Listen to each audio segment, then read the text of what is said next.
کوہ میں دل ہے کیسا مگن، دامنے کوہ میں دل ہے کیسا مگن، لذت ذکر نام خدا ہے چمن، بالیقین پائے گا نسبت اولیاء، بالیقین پائے گا نسبت اولیاء، جس کے دل کو لگی ہے خدا سے لگن، جس کے دل کو لگی ہے خدا سے لگن، لذت ذکر نام خدا ہے چمن، شہر محبوب ہوگا جہاں بھی کہیں، شہر محبوب ہوگا جہاں بھی کہیں، عاشقوں کا سنا ہے وہی ہے وطن، عاشقوں کا سنا ہے وہی ہے وطن، لذت ذکر نام خدا ہے چمن، پھر مدینے کی لذت کو میں کیا کہوں، پھر مدینے کی لذت کو میں کیا کہوں، کاش ہوتا مدینے میں میرا وطن، کاش ہوتا مدینے میں میرا وطن، لذت ذکر نام خدا ہے چمن، کس طرح میں کہوں دل سے اے دوستوں، وعلیکم السلام ورحمۃ اللہ، کس طرح میں کہوں دل سے اے دوستوں، زندہ باد وطن، زندہ باد وطن، لذت ذکر نام خدا ہے چمن، ہے وطن میں مگر دل مدینے میں ہے وطن میں مگر دل مدینے میں ہے، اے مدینہ فدا تجھ پہ ہو صد وطن، اے مدینہ فدا تجھ پہ ہو صد وطن، لذت ذکر نام خدا ہے چمن، نیک لوگوں میں ہو صاحب درد دل، نیک لوگوں میں ہو صاحب درد دل، چمن میں کوئی جیسے رش کے چمن، ہے چمن میں کوئی جیسے رش کے چمن، لذت ذکر نام خدا ہے چمن، حضرت والا رحمہ اللہ کا مقطع ہے، روز شب ہے یہ اختر کیا ہو فوا، روز شب ہے یہ مظہر کیا ہو فوا، بخش دے روز محشر مجھے ظلم آمین، بخش دے روز محشر مجھے ظلم، لذت ذکر نام خدا ہے چمن، اور غفلت کی دنیا ہے دشت و دمن، لذت ذکر نام خدا ہے چمن۔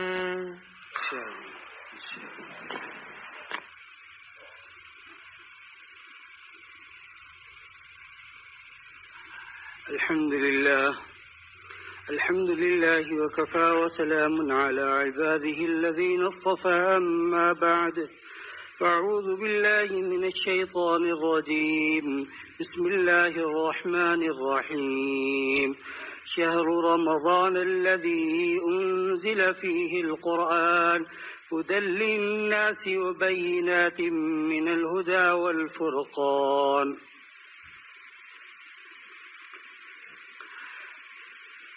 اللہ رب العزت نے مسلمانوں پر رمضان کے روزے فرض کیے اور اس کی تراویح کو ثواب کے لیے بنایا، کیونکہ اب ایک کل کا دن ہے، اتوار سے انشاءاللہ روزے شروع ہوں گے۔ جب بھی کوئی خوشی ملتی ہے تو انسان پہلے سے اس کی تیاری شروع کر دیتا ہے، سفر ہو، شادی ہو، کوئی تقریب ہو، اس کا پہلے سے احترام تیاری بھی شروع کرتا ہے اور اس کے لیے فکر مند ہو جاتا۔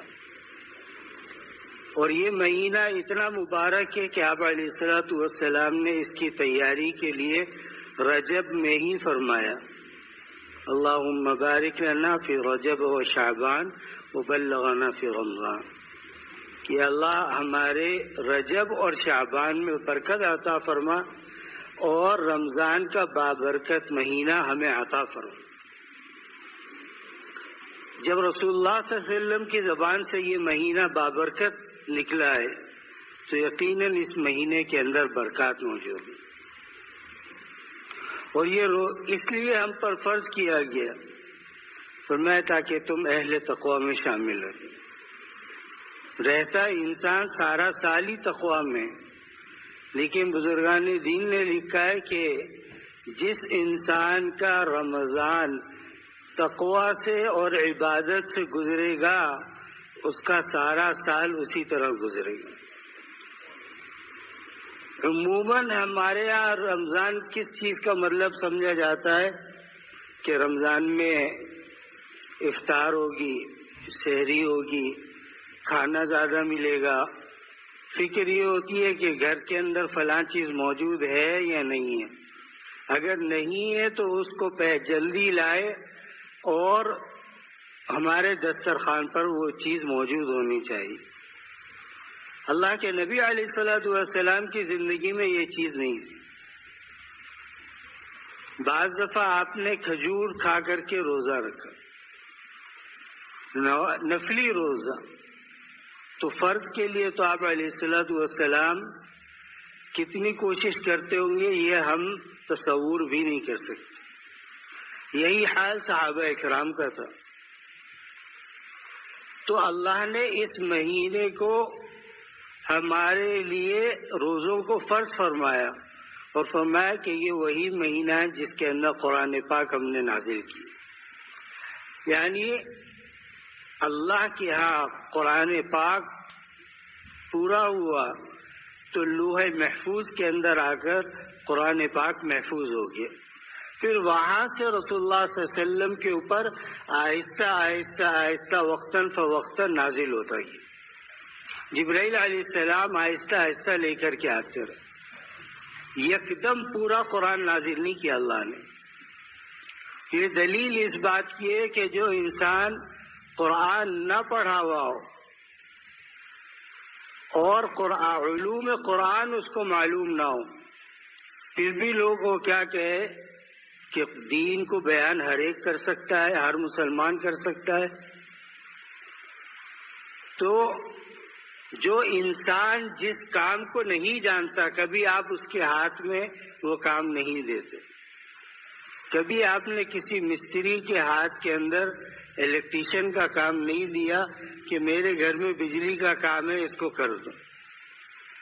وجہ کیا ہے آپ کو معلوم ہے کہ وہ ضرور اس کام کو خراب کرے۔ دین اتنا آسان نہیں ہے کہ ہر انسان اٹھ کر کے کہے کہ میرے پاس قرآن ہے اور میں قرآن کی تشریح بیان کر رہا ہوں۔ قرآن عربی میں نازل ہوا ہے، علوم القرآن کے اوپر ایک کتاب نہیں سینکڑوں کتابیں موجود ہیں کہ جس کو اس پر دسترس حاصل ہو وہ قرآن کا درس ہے۔ آج لوگوں نے اس قرآن کو نعوذ باللہ بس یہ سمجھ لیا یہ عام کتاب ہے، جو انسان اس کا مطالعہ کرے وہ اس کو بیان کرنا شروع کر دے۔ قرآن کو سمجھنے کے لیے وحی کو سمجھنا ضروری ہے۔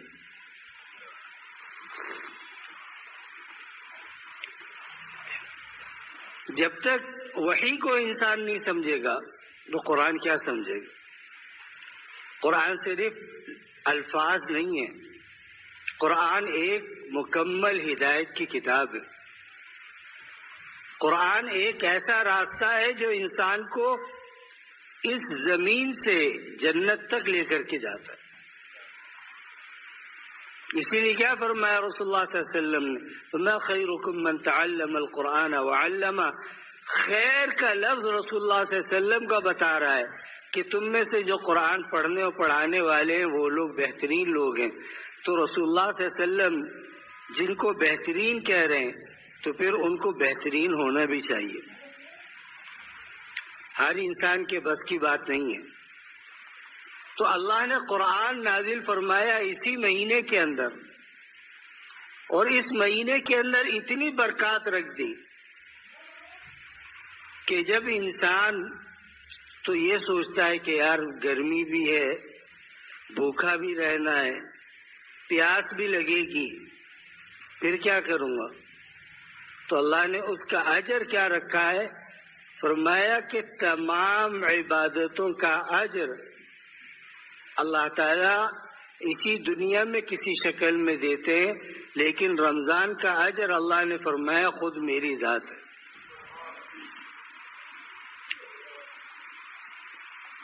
تو ہمارے اکابرین کا یہ تھا کہ پہلے سے رمضان کی تیاری شروع کرتے، کھانے پینے کے لیے نہیں کہ رمضان کا وقت کیا ہوگا، کس وقت اٹھنا ہے،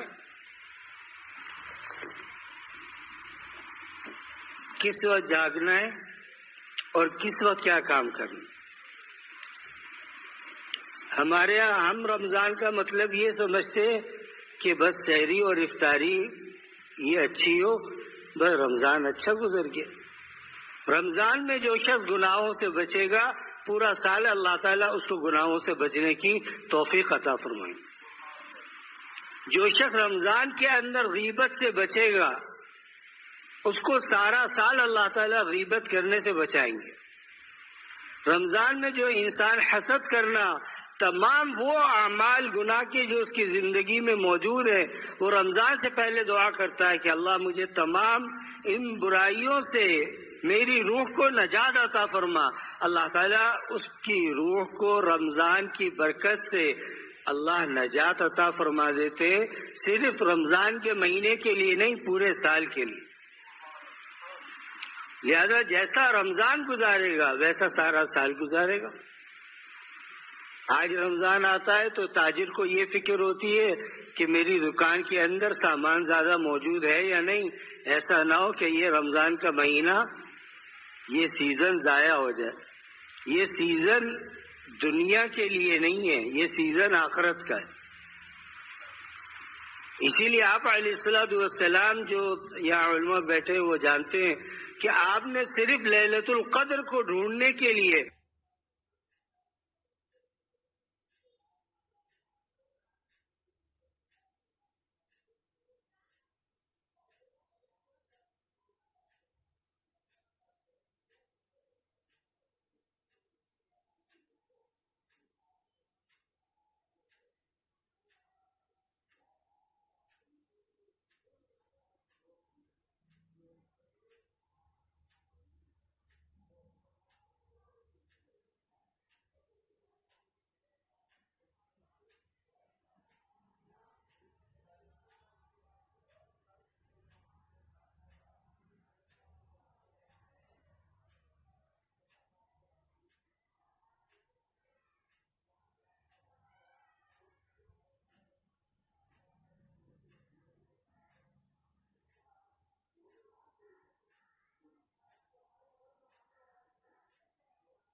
فرمایا نماز جو کہ فرض ہے، فرمایا کہ فرض نماز میں اس کو یہ بھی پتہ نہ چلے گا کہ امام نے تلاوت کیا کی، اتنا نیند کے اندر ہوگا۔ فرمایا اللہ کے نبی علیہ الصلوۃ والسلام کے حکم کا مطلب یہ نہیں، مطلب کیا ہے کہ لیلۃ القدر کو تلاش کرو، ہاں ہر رات میں عبادت کرو، لیکن کچھ دیر آرام کر لیا کرو تاکہ تم فرض نماز کو صحیح طریقے سے ادا کر سکو۔ ہم نے اس کو متعین کر لیا کہ بھئی یہ ایک رات ہے، بس اسی رات میں عبادت کرنا ہے، جاگ کر جیسے تیسے عبادت کرو، اور اوپر سے مشکل در مشکل کہ جتنا رمضان گزرتا جاتا ہے انسان کی عبادتیں کم ہوتی چلی جاتی۔ اب اس کو کس چیز کی فکر لگتی ہے کہ یار عید آ رہی ہے، میرے پاس تو کپڑے بھی نہیں ہیں، میں اعتکاف سے نکلوں تو سیدھا جا کر کے پہلے کپڑے خریدوں، چپل خریدوں، پھر میری عید ہوگی۔ اللہ نے عید کو خوشی کی چیز بنایا ہے، اور خوشی کپڑے، اچھے کپڑے میں پوشیدہ نہیں ہے، پھٹی چپل کے اندر پوشیدہ نہیں ہے، خوشی یہاں ہوتی۔ عید کا مزہ اور عید کا لطف اس کی نماز کا ان لوگوں کو آتا ہے جنہوں نے پورا مہینہ روزہ رکھا، پورا مہینہ گناہوں سے بچے، پورا مہینہ اللہ کے احکامات پر عمل کیا، پورے مہینے کے اندر اپنی عبادت کے اندر اضافہ کیا۔ جب ان کو عید حاصل ہوتی ہے تو ان کے دل کی خوشی کی بات ہی کچھ اور ہوتی۔ حضرت گنگوئی رحمۃ اللہ علیہ سبق پڑھا رہے تھے، فرمایا کہ اللہ تعالیٰ قیامت کے دن جہنم سے پوچھیں گے، یوم نقول لجہنم هل امتلأت وتقول هل من مزید، اللہ پوچھے تیرا پیٹ بھر گیا؟ وہ کہے گی اللہ نہیں، کچھ اور جہنمی میرے اندر ڈالے جائے۔ تو حدیث میں کیا آتا ہے؟ فرمایا کہ اللہ تعالیٰ اپنی رحمت کا قدم اس کے اوپر رکھ دیں گے، تو وہ کہے گی وفی روایت قد قد قد، ایک روایت میں کہ 2 دفعہ کہے گی اللہ بس بس میرا پیٹ بھر گیا، اور ایک روایت میں کہ 3 دفعہ کہے گی اللہ میرا پیٹ بھر گیا، میرا پیٹ بھر گیا، میرا پیٹ بھر گیا۔ پھر اللہ تعالیٰ جنت سے پوچھیں گے کیا تیرا پیٹ بھر گیا؟ وہ کہے گی نہیں۔ تو حدیث کے اندر آتا ہے کہ اللہ تعالیٰ ایک مخلوق کو پیدا کریں گے اور اللہ تعالیٰ فرمائیں گے جاؤ جنت کے اندر۔ تو طلبہ نے کہا حضرت وہ کتنے عجیب لوگ ہوں گے، نہ عبادت کی، نہ نماز پڑھی، نہ روزہ رکھا، نہ حج کیا، نہ دنیا کی کوئی مشکل دیکھی، نہ کوئی غم دیکھا، کوئی مشکلات اٹھانی نہیں پڑی، پیدا ہوئے اور سیدھا جنت کے اندر چلے گئے۔ حضرت نے فرمایا کہ یاد رکھو جو چیز مشقت کے بعد حاصل ہوتی ہے نا، انسان اس کی قدر کرتا ہے۔ ایک آدمی ویسے ہی امیر گھرانے میں پیدا ہوا، اس بچے کو دولت کی قدر نہیں ہے، لیکن ایک انسان، دنیاوی معاملہ بتا رہا ہوں، اس نے اپنی محنت کی دنیا کے لیے کی، لیکن اس کو جب چیز حاصل ہوتی ہے وہ اس کی قدر کرتا ہے۔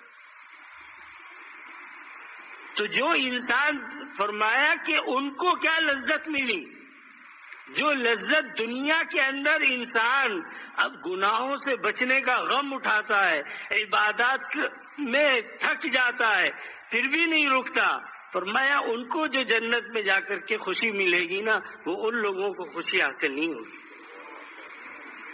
ویسے تو انسان کہتا ہے اللہ دیکھو، حالانکہ انہوں نے عبادت نہیں کی، اللہ نے پیدا فرمایا اور جنت میں داخل کر دیا، لیکن جہنم کے اندر اللہ نے کسی کو پیدا کر کے داخل نہیں کیا۔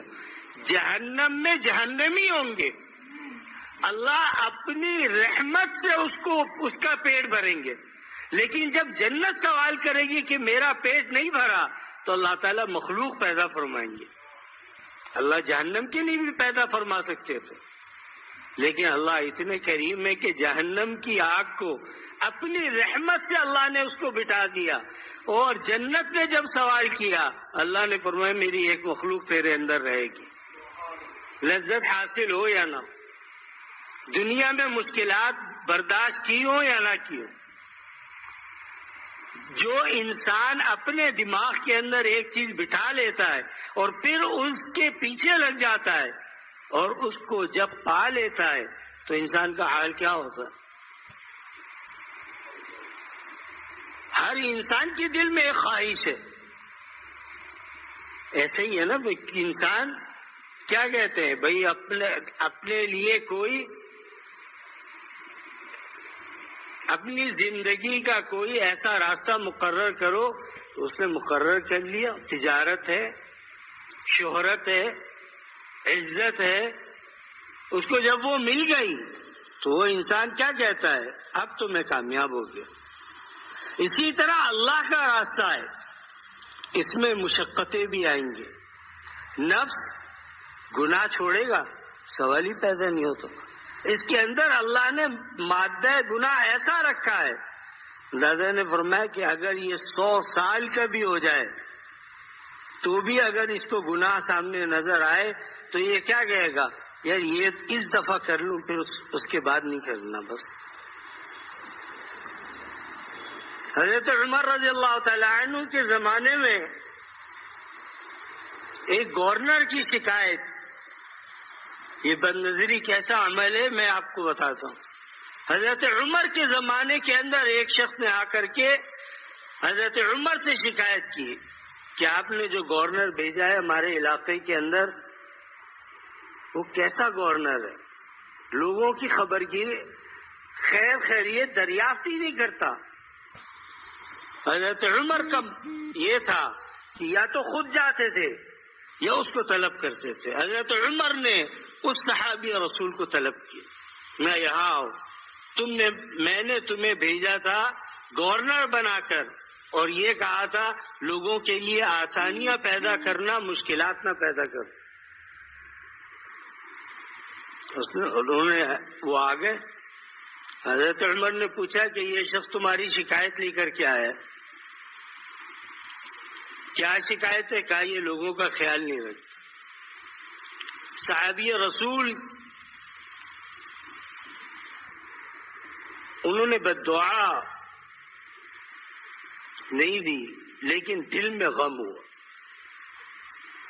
لکھا ہے حدیث کی کتابوں میں کہ اس کے اوپر اللہ نے وہ عذاب نازل کیا کہ اس کی زندگی اتنی طویل کر دی کہ وہ موت کی دعا مانگتا تھا، موت نہیں آتی تھی۔ دوسرا عذاب جو اللہ نے اس کے اوپر مسلط کیا کہ بڑھاپے کی وجہ سے یہ آنکھوں کی پلکیں یہ یہاں تک آ گئی تھی، جب کوئی عورت آتی تو وہ پلکیں اٹھا کر کے عورت کی طرف دیکھتا اور پھر پلکیں گرا دیتا۔ یہ اتنا بڑا گناہ۔ کئی لوگ کہتے ہیں نا بد نظری ہے، ہم نے کیا کیا، نہ لیا نہ دیا، خالی دیکھ لیا۔ تیرے ایک دیکھنے سے زیادہ فرماتے تھے کہ کبھی اس کا تجربہ کرنا کہ تم سے بد نظری ہو گئی اور تم نے توبہ نہیں کی، آ کر مسجد کے اندر بیٹھ گئے، قرآن کریم کھول لیا، کتاب اللہ کھول لی، اور میں تم اس کی تلاوت کرو گے، نظر تمہاری کس پر ہوگی؟ کلام اللہ کے اوپر ہوگی، دماغ کے اندر اسی عورت کی تصویر بسی ہوگی۔ فرمایا تم نماز شروع کر دو، تم سجدے میں جاؤ گے، اللہ کے سامنے سجدہ کرو گے، لیکن تمہارے دماغ میں کیا ہوگا؟ یار وہ عورت کتنی حسین تھی وہ۔ حالانکہ حسن کیا ہے؟ زائل ہونے والا، قوت ختم ہونے والی ہے، شہرت ذلت میں بدل جائے گی۔ کیوں؟ انسان نے اللہ تعالیٰ نے دنیا میں عارضی بھیجا ہے، دائمی نہیں بھیجا، ورنہ کون انسان چاہتا ہے کہ میں بوڑھا ہوں؟ بولو بھائی کوئی چاہتا ہے؟ نہیں چاہتا۔ لیکن اللہ تعالیٰ نے عارضی طور پر اس کو مختلف مراحل سے گزارا کہ پہلے اس کو چھوٹا پیدا کیا۔ اب چھوٹا ہے تو کیا کرتا ہے؟ جب تک کلام نہیں کر سکتا تو اللہ نے اس کو رونے کی صفت دی. جب وہ روتا ہے ماں سمجھ جاتی ہے بچہ بھوکا ہے. اگر دودھ پلایا پھر بھی چپ نہ ہوا، ماں سمجھتی ہے اس کو کوئی اور تکلیف بھی ہے، چلو اس کو اب اس کا رونا اس کی ترجمانی کر رہا ہے. پھر اللہ تعالیٰ اسی انسان کو جب جوانی عطا کرتے ہیں وہ انسان اللہ کو بھول جاتا ہے. اس کے دل میں یہ گمان بھی نہیں ہوتا کہ میں جب پیدا ہوا تھا تو اتنا عاجز تھا کہ کروٹ بھی میں نہیں لے سکتا تھا، میری ماں کروٹ بدلتی تھی. میں اپنا پیشاب پخانہ صاف نہیں کر سکتا تھا، میری ماں نے جس نے مجھے 9 مہینے پیٹ کے اندر رکھ کر کے وہ گھومی. حملت امہ کرہا. اللہ تعالیٰ کیا فرماتے؟ ڈبل بوجھ ہوتا ہے ماں پر، ایک اپنا وزن ایک بچے کا وزن. وہ ماں 9 مہینے پیٹ میں لے کر کے گھومتی رہی. پھر اللہ نے اس کو اس دنیا کے اندر جب بھیجا تو اللہ نے ماں کے دل میں محبت ڈالی، ماں اس کی خدمت کرتی ہے، ماں اس کا کام کرتی ہے. لیکن انسان جب بڑا ہو جاتا ہے، جوان ہو جاتا ہے، پھر وہ کیا سمجھتا ہے؟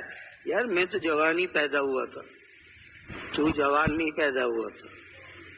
اللہ نے تجھے زندگی کے ہر لمحات سے گزارا ہے، تجھے اتنا عاجز پیدا کیا تھا کہ تو کھانا تو دور کی بات ہے، ماں کو اللہ تعالیٰ نے دودھ کس لیے عطا کیا؟ جب تو روتا تھا ماں کی چھاتی میں سینے میں اللہ تعالیٰ دودھ اتار دیتے تھے جس سے تیری بھوک مٹتی تھی. تو اتنا عاجز تھا. پھر جب تجھے اللہ نے قوت دی تو نے اللہ کو بلا دیا. اب تو کیا سمجھتا ہے تیری جوانی برقرار رہے گی؟ نہیں، یہ عمر کا سفر چل رہا ہے. آج لوگ کیا کرتے ہیں؟ یار آج ہماری برتھ ڈے کا مطلب کیا ہے؟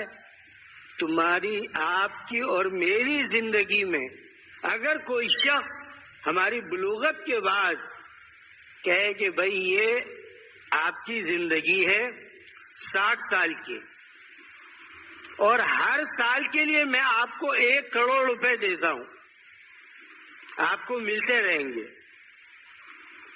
تو جتنے روپے پیچھے چلے گئے وہ انسان اتنا ہی غمگین ہوگا. ایسا ہی ہے نا، چلا گیا جو آیا تھا مال اس نے وہ کھا لیا. اسی طرح اللہ تعالیٰ نے جو حیات عطا کی ہے تو میں جو سال گزر گیا اس سال کے اوپر دیکھو تم نے کتنے گناہ کیے، اللہ نے تمہارے اوپر عذاب نازل نہیں کیے. آج دوست یہ کہتے ہیں یار تم نے تو ہماری برتھ ڈے پر تم نے ہماری پارٹی کے اندر نہیں آئے، تم نے ہمیں مبارکباد نہیں دی. مبارکباد کس چیز کی ہے؟ ہو رہی ہے عمر مثل برف کم. ڈاکٹر عبداللہ صاحب رحمۃ اللہ علیہ فرماتے ہو رہی ہے عمر مثل برف کم، چپکے چپکے رفتہ رفتہ دم بدم. تو میں برف بیچنے والا انسان اگر بازار میں برف لے کر کے کھڑا ہے تو اس کو معلوم ہے کہ اگر زیادہ وقت لگا تو میری برف پگھل جائے گی. تو میں یہی انسان ہے، وہ یہ نہیں سوچتا کہ میری عمر، میری جوانی ایک دن ڈھل جائے گی، ختم ہو جائے گی جوانی، پھر دوبارہ اللہ تعالیٰ عاجز کریں گے. بچہ تھا جب بھی تو عاجز تھا، بوڑھا ہوا تب بھی تو عاجز ہے. ایسا ہی ہے نا. اب بوڑھا آدمی کوئی دیکھتا ہے تو کیا کہتے؟ یار ضعیف ہے، ان کو روڈ پار کرا دو. روڈ پار نہیں کر سکتے، حالانکہ وہ اپنے 10 سال 15 سال پیچھے جائے تو وہ لوگوں کو روڈ پار کراتے تھے. آج وہ خود اتنے محتاج ہو گئے کہ وہ خود روڈ پار نہیں کر سکتے. اللہ نے فرمایا 2 کمزوریوں کے بیچ میں ایک قوت تمہیں عطا کی ہے اور وہ ہے جوانی کی قوت. اگر اس قوت کو تم نے اللہ کے راستے میں صرف کیا تو تمہارا اول بھی اچھا ہوگا، آخر بھی اچھا ہوگا.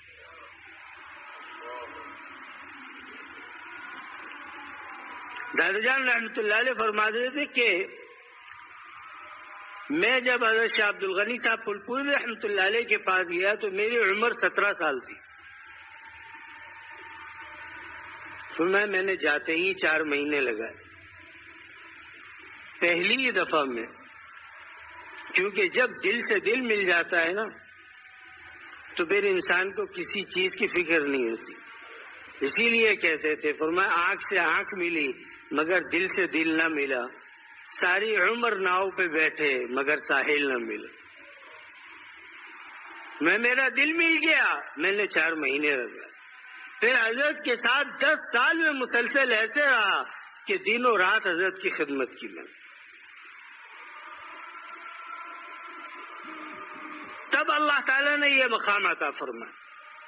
جنہوں نے، ہم نے بھی سنا ہے، دیکھا نہیں، دادا تھے بھائی، تو ہم تو اس وقت تو ہمارا وجود بھی نہیں تھا. ہم نے انہیں سے سنا. فرمایا کہ میری زندگی کے اندر کوئی وہ نہیں تھا، لیکن یہ تھا کہ مجھے اللہ والوں سے محبت تھی. ایک دفعہ سنبلوئی تشریف لے گئے تو طلبہ جو ہے والی بال کھیل رہے تھے. عموماً مدارس کے اندر یہی ہوتا ہے کہ دن بھر ظاہر سی باتیں تھکے ہوئے تو عصر کے بعد یا چائے پیئیں گے کچھ، یا کچھ والی بال کھیلیں گے، کوئی کرکٹ کھیلے گا. تو دیکھ کر کے فرمایا کہ میں جب جوان بھی تھا نا تو اس وقت بھی مجھے ان دنیا کے کاموں میں اللہ تعالیٰ نے نہیں لگایا. میں اس وقت بھی اپنے شیخ کے ساتھ ہی رہتا تھا. تو فرمایا حضرت کی عمر 70 سال تھی اور میری عمر 17 سال تھی. میں 17 سال کی عمر میں اللہ والوں سے جڑا. اللہ نے مجھے وہاں جوڑا جہاں نہ کھانے کا پتہ تھا، کوئی دنیا کی ایسی چیز جس سے راحت ہو سوائے اللہ کی ذات کے اور اللہ کے نام کے، وہاں کچھ نہیں. تو میں حضرت رات کو 3 بجے اٹھتے تھے اور دن کے 10 بجے تک عبادت کرتے تھے. فرمایا کہ میں بھی حضرت کے ساتھ جاگتا تھا. میں یہ نہیں کہتا تھا کہ یار میں تو جوان ہوں، جوانی میں نیند زیادہ آتی ہے. تو میں نے یہ نہیں کیا کہ کبھی حضرت کو چھوڑ دیا اور جا کر میں سو گیا ہوں، کیونکہ مجھے معلوم تھا کہ حضرت کی خدمت میں ہی ہوں. اگر میں چلا گیا اور حضرت کو کسی چیز کی ضرورت پیش آئی، حضرت کس سے کہیں گے؟ پھر فرمایا کہ میاں جو عزت ملی ہے نا، یہ اللہ والوں کی جوتیوں کے صدقے میں ملی. آج اگر مجھے دنیا کے اندر لوگ پوچھتے ہیں، آج لوگ دنیا میں اگر مجھے جانتے ہیں تو یہ حضرت شاہ صاحب کے جوتیوں کا صدقہ تھا. تو میں نے اپنی بھوک ماری. حضرت ناشتہ نہیں کرتے تھے کیونکہ مسلسل عبادت تھی. تو فرمایا کہ مجھے بھی شرم آتی تھی کہ شیخ ناشتہ نہ کرے اور میں ناشتہ کر لوں. پھر حضرت کے یہاں کنواں تھا مسجد کے ساتھ ہی. وہاں مسلمان ہندو سب برابر ہوتے ہیں وہاں تو، کیونکہ آبادی ایسی ہے. تو وہاں سے ہندو بھی جو ہے نا پانی بھرتے تھے. تو حضرت فرماتے تھے، حضرت نے ایک دن فرمایا کہ حکیم اختر یہاں سے آ کر ہندو بھی پانی بھرتے ہیں، اب ان کے برتن پاک ہوتے ہیں یا نہیں ہوتے؟ مسئلہ تو یہی ہے کہ پاک ہے، نیک گمان، لیکن میرا دل نہیں مانتا. دادا نے فرمایا میں سمجھ گیا. میں نے کہا، فرمایا کہ حضرت کل سے میں آپ کو 1 میل کے قریب وہ دریا گزرتا تھا. ہاں توس میں تھی. فرمایا کہ میں وہاں سے جا کر حضرت کے لیے مٹکے میں پانی لاتا تھا، حضرت اس کو استعمال کرتے. اور فرمایا ایک تالاب تھا، جب نہانے کا وقت ہوتا تھا تو میں اسی میں نہاتا تھا. فرمایا میرے جسم پر جونک جو ہوتی ہے خون چوسنے والی، میں جونکیں چپک جاتی تھی تو میں اس کو نکال کر الگ کرتا تھا. تو میں 10 سال میں نے اس طرح سے حضرت کے ساتھ رہا.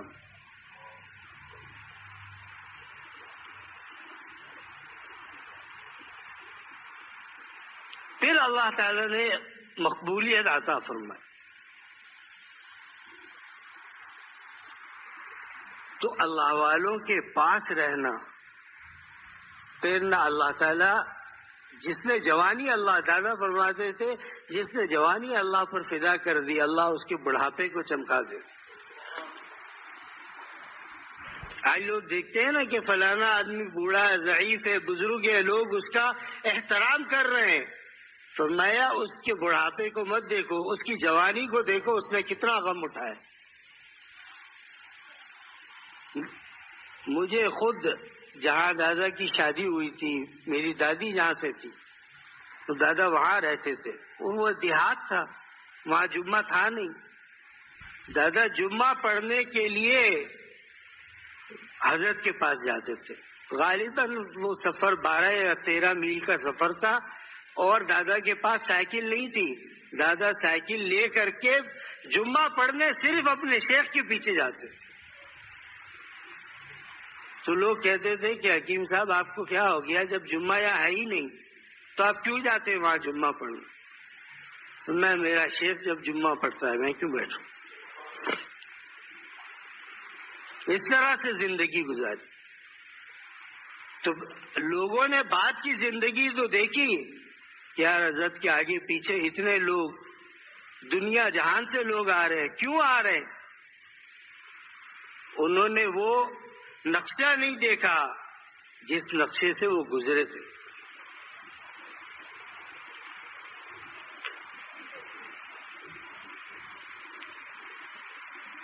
وہ مشقتیں نہیں دیکھی جن مشقتوں سے وہ گزرے تھے.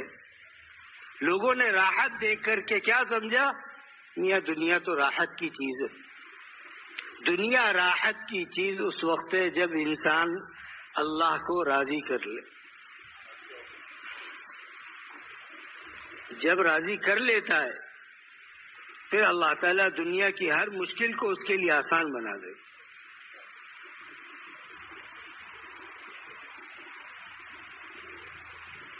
آج لوگ کہتے ہیں نا صحبت سے کیا ہوتا ہے، صحبت کا نتیجہ یہی ہوتا ہے. حالانکہ انتقال کو سن 2013 میں انتقال ہوا، 9 سال ہو گئے، لیکن آج بھی جو لوگ آتے ہیں وہ یہی کہتے ہیں ہم حضرت کی زندگی میں یہاں آئے تھے، آج پھر آئے دوبارہ اس جگہ کو دیکھنے کے لیے. جس سرزمین پر اللہ کا نام لیا جاتا ہے نا، دادا فرماتے تھے نام لینے والا بھی مقبول ہو جاتا ہے اور وہ سرزمین بھی مقبول ہو جاتی ہے. جہاں حضرت شاہ عبد الغنی صاحب پھپھوری رحمۃ اللہ علیہ عبادت کرتے تھے، واللہ میں اس مسجد کے اندر گیا، نہ رونے والا انسان وہاں کھڑا ہو کر رونے لگے. حالانکہ وہ مسجد اتنی تھی غالباً 30 یا 40 آدمی اس کے اندر نماز پڑھ سکتے، کیونکہ گاؤں تھا، دیہات تھا، تو بڑی جامع مسجد نہیں تھی، کوئی بڑے اس کے اندر سنگ مرمر نہیں لگے تھے، کچھ بھی نہیں تھا، سادی سی مسجد تھی، لیکن اس کے اندر رونے والا شخص بھی سادہ تھا. تو اللہ نے اس جگہ کے اندر یہ رکھ دیا کہ انسان میں داخل ہوا تو میری کیفیت تبدیل ہو گئی. میں نے کہا ہے اللہ، جب یہ ایک گناہگار کا حال ہے تو حضرت جب داخل ہوتے ہوں گے اس وقت کیا عالم ہوتا ہو.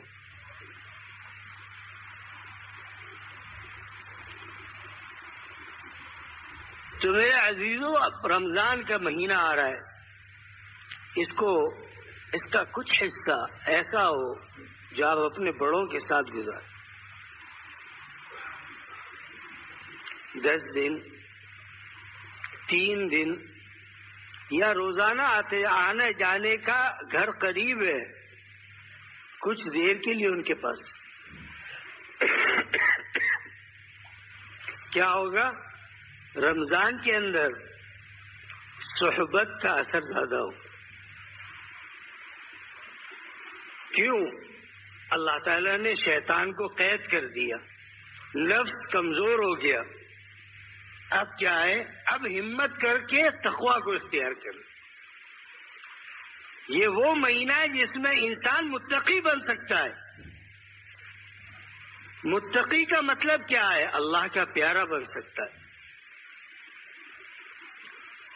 آج گھروں میں جگہ جگہ شیشے لگے ہوئے.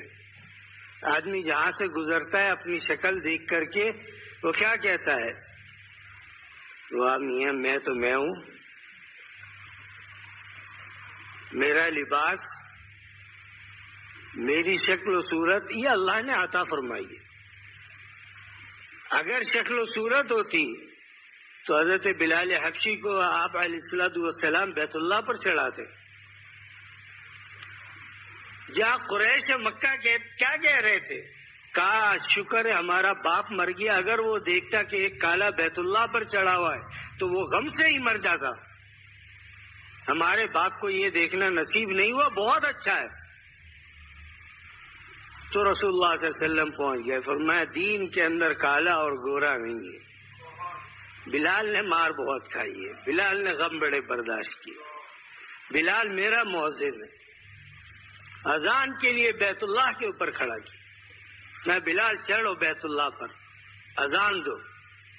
آج اسلام غالب آ گیا. جاء الحق وزهق الباطل.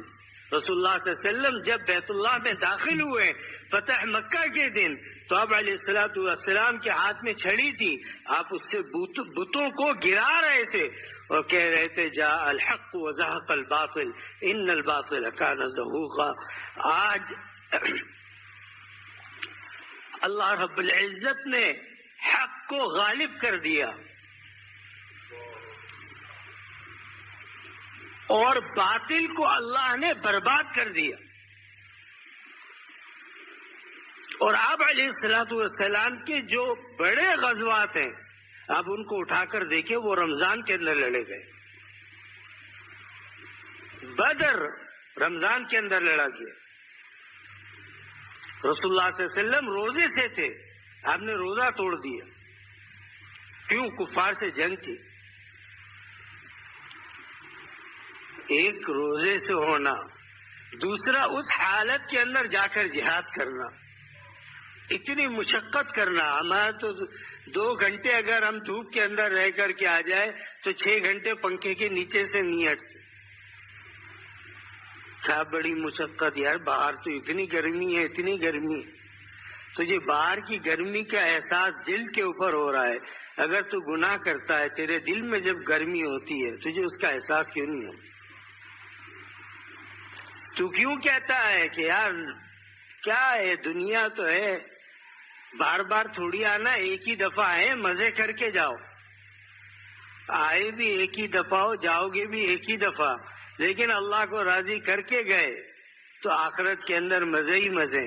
اور دنیا کے اندر اللہ کو راضی نہ کیا، ساری کائنات کو راضی کر لیا تو پھر کیا ہوگا؟ جب اللہ تعالیٰ پوچھیں گے کیوں گناہ کیا، کیوں تم نے یہ گناہ کیا جبکہ ہم نے تمہیں منع کیا تھا، تو وہ کیا کہیں گے؟ ربنا آتہم ضعفین، رب یا اللہ ان کو ڈبل عذاب دے جنہوں نے ہمیں اس راستے پر ڈالا. وَلْعَنْهُمْ لَعْنًا كَبِيرًا، اور ان کے اوپر لعنت کر کہ ان خبیثوں نے ہمیں غلط راستے کے اوپر ڈالا. یہ بھی اللہ کا شکر ادا کرنا چاہیے کہ اللہ تعالیٰ نے ہمیں حق کا راستہ عطا فرمایا، اہل حق کے ساتھ جوڑا اللہ نے. ورنہ انسان بد دعا دے گا کہ اللہ ان کو، یہی تھے جو کیا کہتے تھے، قریش مکہ کیا کہتے تھے، رسول اللہ صلی اللہ علیہ وسلم کیا ہے، ہمارے ہی جیسے تو ہیں، کھاتے وہ بھی ہیں کھاتے ہم بھی ہیں. اگر اللہ تعالیٰ کسی فرشتے کو نبی بناتا نا پھر بات تھی. پھر تو بھائی فرشتے کے اندر تمہاری جیسی صفات نہیں ہے، پھر تم کیا کہتے یار یہ تو نورانی مخلوق ہے، ان کے لیے تو گناہ سے بچنا کوئی مشکل ہی نہیں ہے، بھوک ان کو نہیں لگتی، عورت کی حاجت ان کو نہیں ہے، کھانے پینے کی ضرورت ان کو نہیں ہے، ہمیں تو ہے، لہذا ہم تو یہ کریں گے. اللہ نے انسانوں میں سے انسان نبی منتخب فرمایا. تاکہ تمہیں معلوم ہو کہ اگر تمہیں بھوک لگتی ہے تو نبی کو بھی بھوک لگتی ہے، اگر تمہیں شادی کی ضرورت ہے تو نبی کو بھی شادی کی ضرورت ہے، اگر تمہیں پیسے کی اور مال کی ضرورت ہے تو نبی علیہ الصلوۃ والسلام کو بھی ہے۔ تو مشرکین کیا کہتے تھے؟ یار ہم میں سے دو کان، دو ہاتھ، دو ناک، سب کچھ تو ہمارے جیسا ہے، لیکن ان ظالموں کی نظر دل پر نہیں گئی، انہوں نے رسول اللہ صلی اللہ علیہ وسلم کے دل کی طرف توجہ نہیں کی۔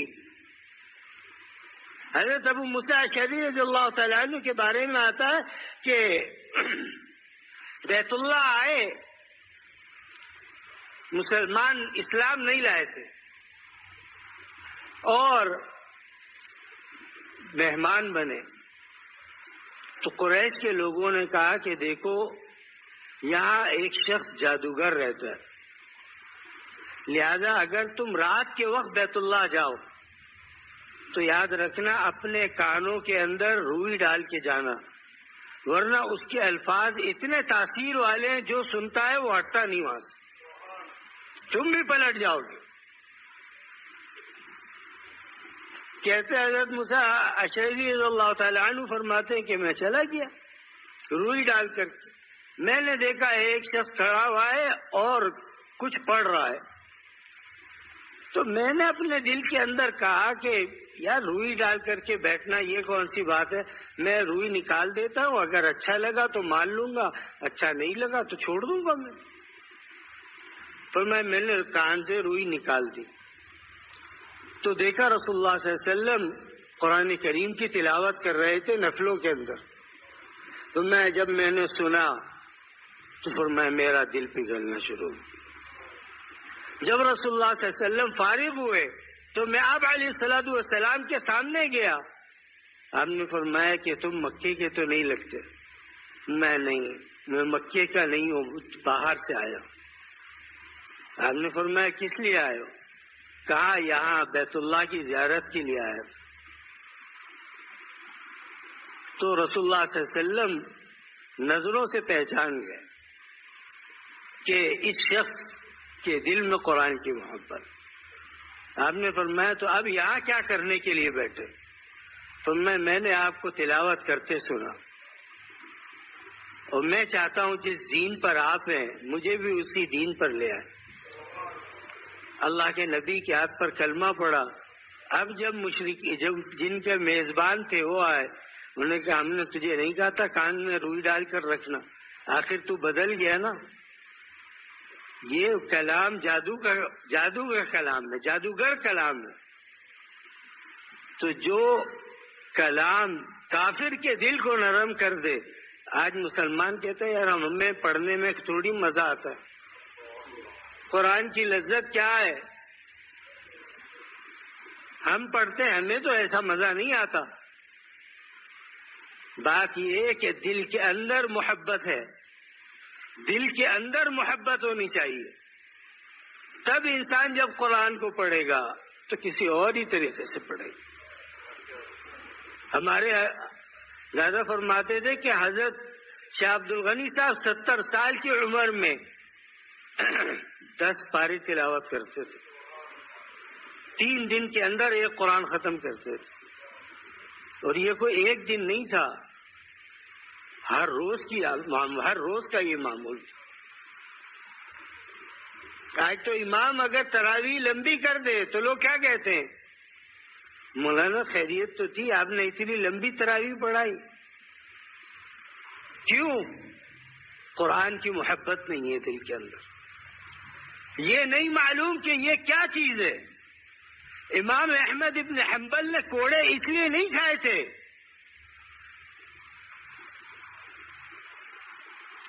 رسول اللہ صلی اللہ علیہ وسلم جب غزوہ احد ہوا ہے اور مسلمان شہید ہوئے، قرآن کا اعجاز سمجھو کہ رسول اللہ صلی اللہ علیہ وسلم نے ایک ایک قبر میں 3 کو لٹایا ہے، تو آپ نے فرمایا کہ اس میں سب سے زیادہ قرآن پڑھنے والا کون تھا؟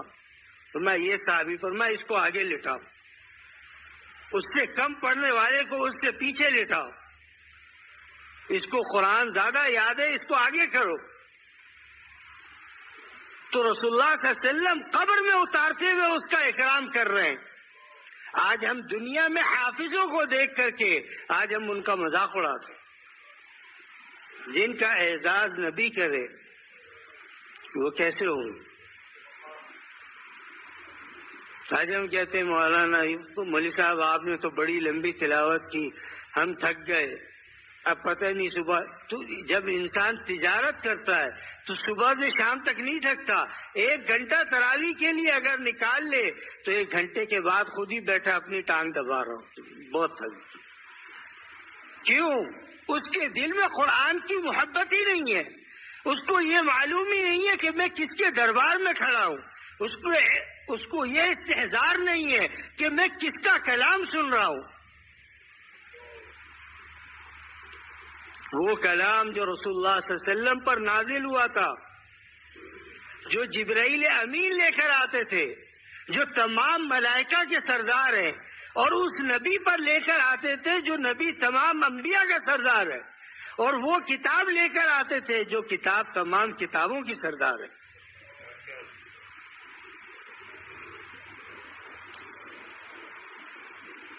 تو پھر سرکار دو عالم صلی اللہ علیہ وسلم جب تلاوت کرتے ہوں گے کیا حال ہوتا ہو.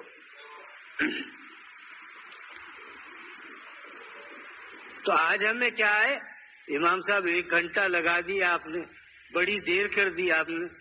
اگر ہم بات کرنے کا وقت مل جائے ہم 2 گھنٹے کھڑے ہو کر بات کر لیں گے.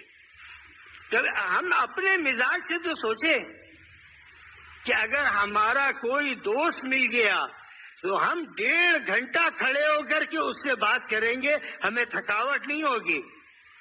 ہوتی ہے؟ بولے یار تجھ سے بات کرتے کرتے پتہ ہی نہیں چلا 2 گھنٹے ہو گئے، آؤ چلو تجھے کچھ آؤ کھاتے پیتے. تو تجھے امام کا قرآن اور امام کی تلاوت 1 گھنٹہ تجھے بوجھ محسوس ہونے لگا. وجہ کیا ہے؟ اللہ کی محبت دل میں نہیں. وجہ کیا ہے؟ قرآن کی محبت دل کے اندر نہیں. وجہ کیا ہے؟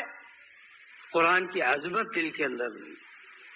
ورنہ دل کے اندر عظمت ہو اور انسان پھر یہ کہے کہ میں تھک گیا ہوں.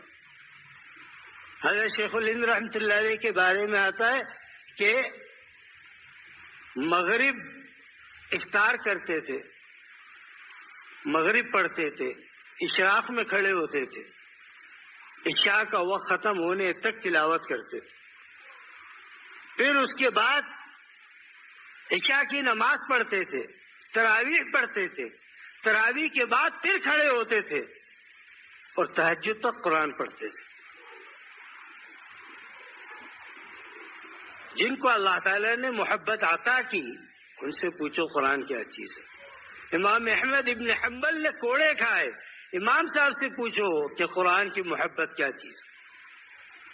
ہمارے دل خالی ہے، ہم سمجھتے ہیں کہ دنیا جو کچھ ہے بس یہی ہے.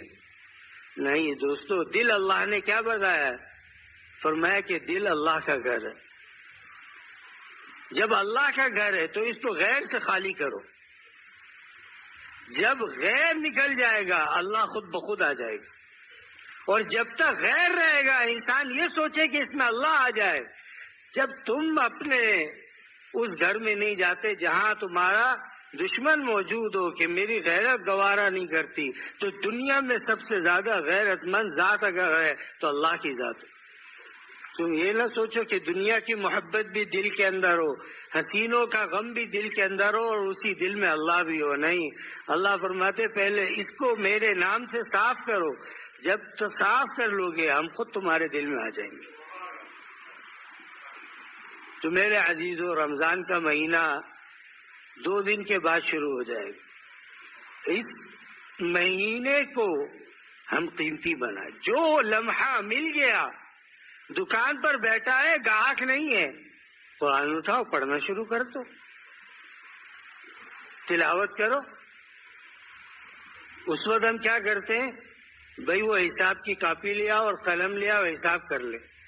وہ حساب تو نے پورے 11 مہینے حساب کیا ہے. اب 1 مہینہ آیا ہے، اللہ تعالیٰ کی عبادت کر لے. کیا مشقت ہے؟ ہمیں کیوں موت پڑتی ہے؟ وجہ یہ ہے کہ اللہ کی محبت قلب کے اندر نہیں. اور دوستو یہ محبت کہاں سے ملتی ہے؟ جن کے قلب میں محبت ہے ان کی صحبت کے اندر. یہ محبت خود بخود آپ کے دل میں منتقل ہو جائے گی، آپ کو پتہ بھی نہیں چلے گا. دادا فرماتے تھے صحابی کو صحابی کہا ہی اسی لیے جاتا ہے کہ اس نے رسول اللہ صلی اللہ علیہ وسلم کی صحبت اٹھائی. صحابہ کے پاس صحہ ستہ موجود نہیں تھی. اس زمانے میں چمڑے پر قرآن لکھا جاتا تھا، لکڑی کے اوپر قرآن لکھا جاتا تھا. جہاں لکھا گیا اس سے لوگ لے کر قرآن پڑھتے تھے. کیا جو حصہ تم نے چمڑے کے پر لکھا تھا وہ مجھے دو، مجھے پڑھنا ہے. آج قرآن بہترین، اب تو وہ قرآن آنے لگے جن کے اندر خوشبو والا قرآن کہا جاتا ہے، اس کو بھی خریدتے ہیں لوگ، لیکن افسوس ہے کہ پڑھتے نہیں ہیں. القرآن حجت لک او علیک، رسول اللہ صلی اللہ علیہ وسلم نے فرمایا یہ قرآن تمہاری طرف سے اللہ سے لڑے گا. اللہ یہ میرا پڑھنے والا تھا، اللہ یہ میری قدر کرنے والا تھا، اللہ اس کو جہنم میں نہ بھیج. او علیکا، ورنہ یہ کہے گا اے اللہ جب میں اس کے گھر گیا تھا اس نے مجھے سال بھر اٹھا کر کبھی دیکھا نہیں. تو دوستو وہ مہینہ آ رہا ہے کہ عبادت کی سیل لگنے والی ہے. جب سیل لگ جاتی ہے تو پھر کیا ہوتا ہے؟ ہر انسان بھاگتا ہے. کیوں؟ یار 15 روپے 20 روپے بچانے. دوستو یہاں پوری زندگی کیا ابداً کا سوال. اگر اس مہینے میں محروم رہ جائے عبادت سے پھر کس مہینے میں عبادت کرے گی؟ آپس کے اندر خوش گپیوں میں، ادھر ادھر کی باتوں میں، ان سب چیزوں میں اپنے وقت کو ضائع نہ کرو. اپنا نظام الاوقات خود منتخب کرو کہ بھائی اس وقت مجھے کاروبار کے لیے جانا ہے، اس کے بعد جب آنا ہے تو میں نے تلاوت کرنی ہے، میں نے اللہ والوں کی صحبت میں جانا ہے، میں نے دیندار لوگوں کے بیچ میں رہنا ہے، میں نے رمضان کے آخری عشرے کا اعتکاف کرنا ہے، جو سنت اعتکاف ہے، تاکہ میں مسجد میں رہوں. دادا فرماتے تھے معتکف کی مثال ایسی ہے کہ آپ کے دروازے پر کوئی پڑ جائے آ کر کے اور کہے جب تک دو گے نہیں تو میں بھی نہیں جاؤں گا. تو میں معتکف کی مثال ایسی ہے کہ وہ اللہ کے دروازے پر آ کر اپنا بستر بچھا دیتا ہے. اللہ تو جب تک اپنی ذات نہیں عطا کرے گا میں بھی نہیں جانے والا، میں بھی دروازہ کھٹکھٹاتے ہی رہوں گا. کھولے وہ یا نہ کھولے در، اس پہ ہو کیوں تیری نظر، تو بس اپنا کام کر، یعنی صدا لگائے.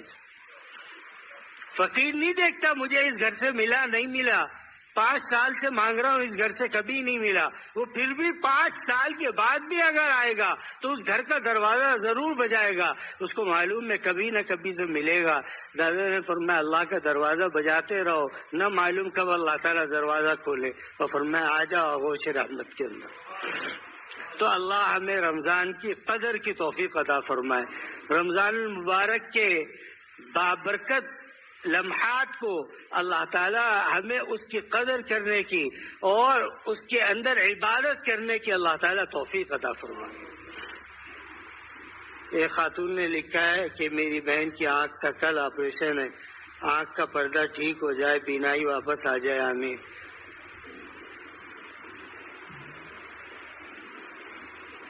ایک صاحب نے لکھا ہے میرے گھر والے اور تمام خاندان والے 1000% اللہ والے ہو جائیں اور مرتے دم تک صحت جسمانی اور روحانی اللہ عطا فرمائے، آمین. ایک صاحب نے لکھا ہے میری دکان کا مسئلہ ہے کہ BC والے آئے کہتے ہیں دکان توڑنی ہے. وہ توڑ دیں گے تو رزق تو بند نہیں ہوگا بھائی، اللہ تعالیٰ اس سے بھی محفوظ فرمائے. الحمدللہ رب العالمین والعاقبۃ للمتقین والصلاة والسلام على سيد الأنبياء والمرسلين نبینا محمد وعلى آلہ وصحبہ اجمعین. اللہ ہمارے تمام گناہوں کو معاف فرما. اللہ اسی عشرے کے اندر رمضان المبارک، اسی ہفتے میں رمضان المبارک کا بابرکت مہینہ شروع ہونے والا ہے. اللہ ہمیں ہمت عطا فرما. اللہ ہم گناہ گار ہیں، اللہ ہمارے گناہوں کو معاف فرما. اللہ گناہوں کو معاف فرما. رمضان کے اندر پاک کو صاف کر کے رمضان کی قدر کی توفیق عطا فرما. قرآن کی تلاوت کی توفیق عطا فرما. عبادت کرنے کی توفیق عطا فرما. اے اللہ ہمیں اپنے نیک اور صالحین بندوں میں شامل فرما. الہ العالمین گناہ کرتے کرتے ہماری زندگیاں کس مقام تک پہنچ گئے. الہ العالمین اپنے کرم سے ہماری خطاؤں کو درگزر فرما. اے اللہ ہم پر عذاب نازل نہ فرما. اے اللہ رحم فرما، پوری امت پر رحم فرما. جہاں سرکار دو عالم صلی اللہ علیہ وسلم کی امت دنیا کی کسی بھی کونے میں ہو، اللہ سب پر رحم فرما. سب کے اوپر اپنی رحمتوں کی بارش فرما. جو بیمار ہیں اللہ ان کو شفا عطا فرما. جو مقروض ہے اللہ ان کے قرضوں کی ادائیگی کے لیے الہ العالمین غیب سے انتظام فرما. اے اللہ جو تجھ سے دور ہے اللہ آپ جذب فرما کر کے ان کو اپنے محبوب و اپنے مقبول بندوں میں شامل فرما لیجیے. یا الہ العالمین ہمارا نفس ہمیں آپ سے دور کرتا ہے، اللہ ہمیں جذب فرما کر اپنے پیاروں کی صف میں شامل فرما لیجیے. اللہ محروم نہ فرمائیے، اللہ محروم نہ فرمائیے. اللہ یہ مہینہ آ رہا ہے، اللہ اس میں عبادت کی توفیق عطا فرمائیے. پتہ نہیں یہ رمضان بھی کسی کو ملے گا کسی کو نہیں ملے گا. اللہ اس رمضان کو پانے والا بنا دیجیے. اس کے اندر آپ کو حاصل کرنے کی توفیق ہمیں حاصل ہو جائے اور آپ کی ذات پاک ہمارے قلب و جان کے اندر اتر جائے. اللہ اپنے نام کی مٹھاس و لذت ہمارے دلوں کے اندر کھول دیجیے. اللہ اس سے محروم نہ فرمائیے. اللہ ہمارے گناہ بہت ہیں، اللہ بہت بڑے گناہ گار ہیں، لیکن اللہ تیری رحمت ہمارے گناہوں سے بڑھ کر نہیں ہے. اللہ تو اپنی رحمت کی طرف نظر کر ہمارے گناہوں کو معاف فرما، رحم فرما. پوری امت مسلمہ پر رحم فرما. اور اس وقت دنیا کے جو حالات ہیں اللہ ان حالات کو درست فرما. اللہ خاص طور پر مسلمانوں کی اور مسلمان ممالک کو اللہ ان کی حفاظت فرما. اللہ ان کی حفاظت فرما. اللہ کفر جو مسلمانوں کے خلاف ہے اللہ اس کو ذلیل و رسوا فرما. اللہ اس کو ذلیل و رسوا فرما. اللہ مسلمانوں کا سر بلند فرما. اللہ جو دنیا میں مظلوم ہے اللہ مظلومین کی مدد فرما. اے اللہ حاجت مندوں کی حاجت مندی پوری فرما. اے اللہ جو مظلوم ہے اللہ ان کے اوپر ظلم کرنے والوں کا نام نشان مٹا دے. اللہ اس دنیا سے ان کو نیست و نابود فرما دے. الہ العالمین ہماری دعاؤں کو قبول فرما. اللہ اپنے پیارے اور محبوب بندوں میں ہمیں شامل فرما. رمضان المبارک کی قدر کی توفیق عطا فرما. وصلی اللہم تعالی علی خیر خلقہ محمد وعلی آلہ وصحبہ اجمعین برحمتک یا ارحم الراحمین.